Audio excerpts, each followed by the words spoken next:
வணக்கம். வாராகி ஜோதிடத்திலிருந்து அவினாசி ஜோதிலிங்கம். இந்த நிகழ்ச்சிக்காக உங்களை சந்திப்பதில் மட்டற்ற மகிழ்ச்சி. இந்த நிகழ்ச்சியை தொடர்ந்து பாருங்க. சேனலுக்கு எப்போதும் போல உங்களுடைய ஆதரவுகளை கொடுங்க. இன்னைக்கு பார்க்க இருக்கிற ஒரு சூப்பரான தலைப்பு, மகர ராசியின் வாழ்வியல் ரகசியங்கள். நிறைய பேர் இந்த 7.5 சனியினால மகர ராசிக்காரங்க பட்ட கஷ்டம், பட்ட துன்பம் அளவே கிடையாது. என்ன ஆளை விடுங்கப்பா அப்படிங்கிற அளவுக்கு உங்களை போட்டு வாட்டி வதச்சிருச்சு. நான் ஏற்கனவே நிறைய வீடியோவில் மகரத்துக்கு ஒரு 4 கோயில் கொடுத்துருப்பேன். எல்லாம் போயிட்டு வந்து ரொம்ப பிரமாதமாக மகிழ்ச்சியாக ஃபீல் பண்ணாங்க. கண்டிப்பாக ஒரு 100 பேர் அனுப்பி போயிட்டு வந்திருந்தாங்கன்னா 50 பேராவது ஒரு நல்ல ரிசல்ட் சொல்லியிருக்காங்க. அவ்வளோ தூரம் அது நல்ல ஒரு வெற்றியை கொடுத்த ஒரு வழிபாடாக இருந்துச்சு, மகிழ்ச்சியாக இருந்துச்சு. இப்போ அவங்களோட வாழ்வியல் ரகசியங்களை பார்ப்போமே. மகரம்னா யாரு, எப்படித்தான் இருப்பாங்க, அவங்களுடைய குணங்கள் என்ன, அவங்களுடைய மனிதாபிமானம் என்ன, வாழ்க்கை நிலை என்ன, தொழில் என்ன, குடும்பம் என்ன அப்படிங்கிறதெல்லாம் இன்னைக்கு விரிவா நம்ம கொஞ்சம் பார்ப்போம். இப்படிதான் நம்ம ஒவ்வொரு ஜாதகருக்கும் நம்ம சொல்றோம். அதே போல உயர்நிலை ஜோதிட வகுப்பு இப்படிதான் நடத்த போறோம். ரொம்ப விரிவா பிரம்மாண்டமா நல்லா இருக்கும். நீங்க சொல்ல வேண்டாம், நீங்க கத்துக்கிட்டீங்கன்னா தான் உங்களுக்கு புரியும். மகரம் காலபுருஷ தத்துவத்தில் 10வது ராசி, சனியின் வீடு, குரு நீசமாகி செவ்வாய் உச்சமாகின்ற வீடு. அங்க உத்திராடம், திருவோணம், அவிட்டம், அதாவது சூரியன், சந்திரன், செவ்வாயினுடைய நட்சத்திரங்கள் நிரம்பிய வீடு. அந்த வீடு, அந்த மகரம் காலபுருஷ தத்துவத்திற்கு 10வது வீடாக சொல்லப்படுது. கர்மஸ்தானம், ஜீவனஸ்தானம் அப்படின்னு சொல்லப்படுது. அப்ப மகர ராசி அன்பர்கள் வேலைக்கு போகாம, தொழில் செய்யாம தூக்கம் வராது, மன நிம்மதி கெட்டு போயிடும்.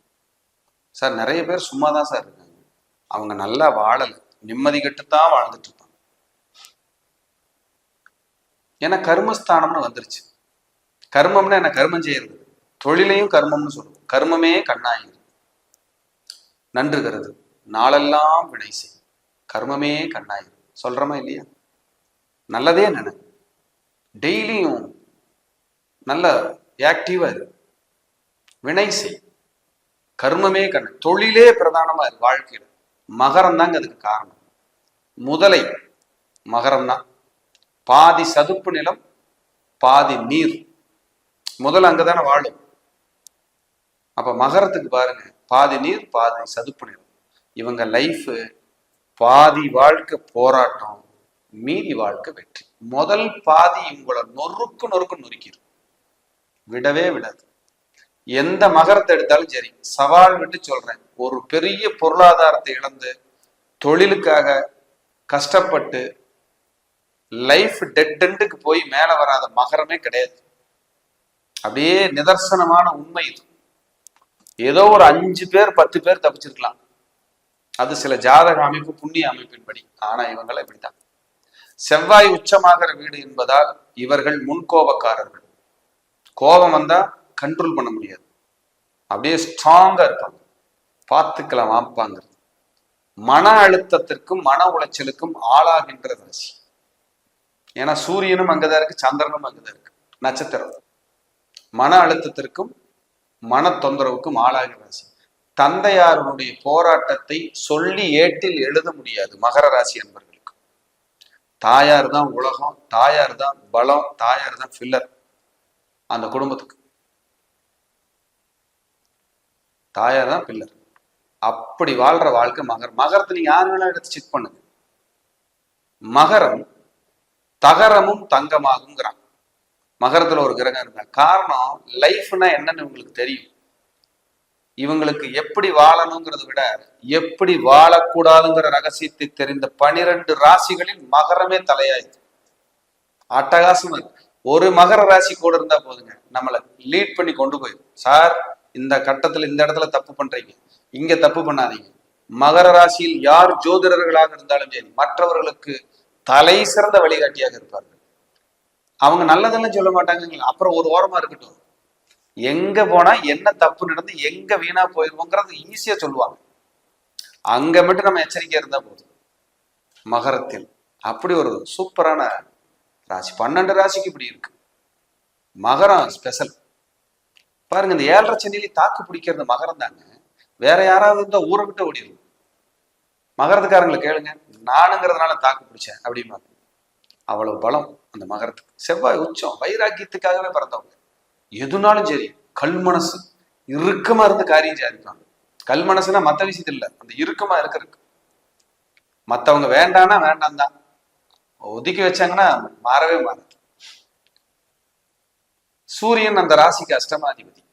தந்தையார்னால பெரிய பிரயோஜனம் மட்டும் உங்களுக்கு இருக்காது. 7ஆம் அதிபதி சந்திரன். அம்மா தான் உலகம்.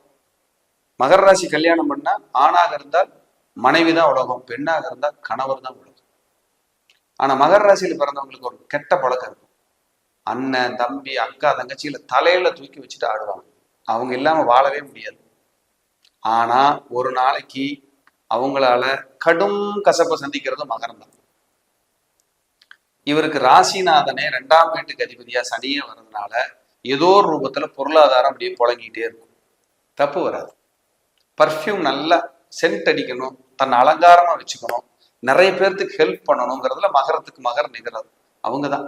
ஏன்னா உங்களுக்கு 5ஆம் வீட்டுக்கும் 10ஆம் வீட்டுக்கு அதிபதி சுக்கிரனா வர்றாரு. 5 தான் புத்தி, மனசு. அப்ப மைண்ட் எப்படி இருக்கும்? லக்ஸுரியா வாழணும். காரு, வீடு, இடம், நிலம், வாகனம், இந்த சொசைட்டில நம்ம இருக்கிற இடத்துல வாழ்ந்து காட்டிடணும்னு நினைச்சா மகரம். அற்புதமான ராசி.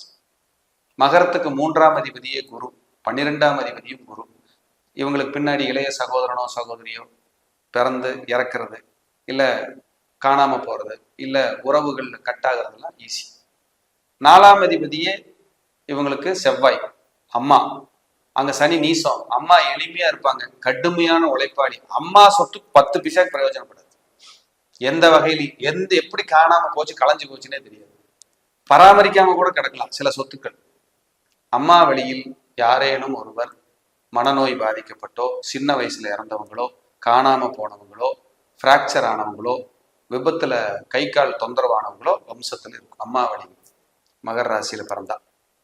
5ஆம் அதிபதியே சுக்கிரன் என்பதால் அதீத இறைபக்தி, கடவுளை அப்படி நம்புவாங்க. ஏன் சில நேரம் இவங்க மனைவிக்கே சாமி வரலாம், இல்ல விழுந்து விழுந்து சாமி கும்பிடலாம். ஏன் கணவரே கடுமையான கோயில் கட்டியிருக்கலாம். மகர ராசியில பிறந்த பெண்கள் முன்னாடி நின்று எல்லா வேலையும் செய்யலாம்.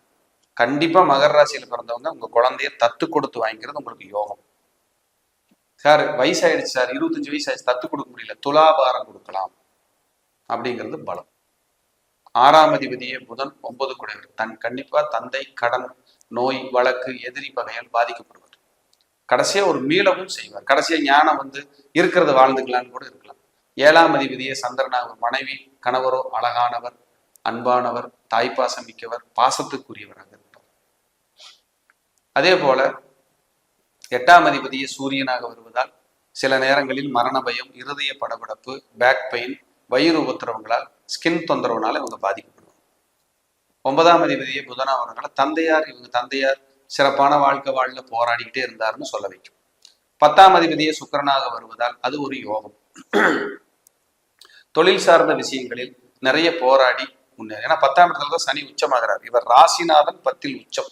இவர் அடிமை வேலை பார்க்கறது விரும்ப மாட்டார். ஒரு காலத்துல அடிமையா இருந்து சார், நான் இன்னைக்கு முதலாளியா இருக்கு சார், அந்த மாதிரியான ஒரு அமைப்பு.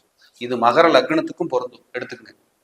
11ஆம் அதிபதியே செவ்வாயாக வருவதால் நிறைய நண்பர்களால மனக்கசப்பும் போராட்டமும் அடைகின்ற ஜாதகம். மன அழுத்தம். அதனால ஒரு காலகட்டத்துல நண்பர்களாவே சுத்திக்கிட்டு இருந்தனா இன்னைக்கு யாருமே வேண்டாம், தனிமையா இருக்குன்னு சொல்லுவாங்க. 12ஆம் அதிபதி குருவாக அங்க கேது நட்சத்திரம் இருப்பதால் கடைசி காலம் மோட்ச காலமாக இருக்க வேண்டும். ஆன்மீகத்தை நோக்கி பயணிக்கின்ற ராசியாக மகரம் வாழ்ந்து மடியும் என்பதில் எந்த விதமான மாற்று கருத்துக்கும் இடமே இல்லை.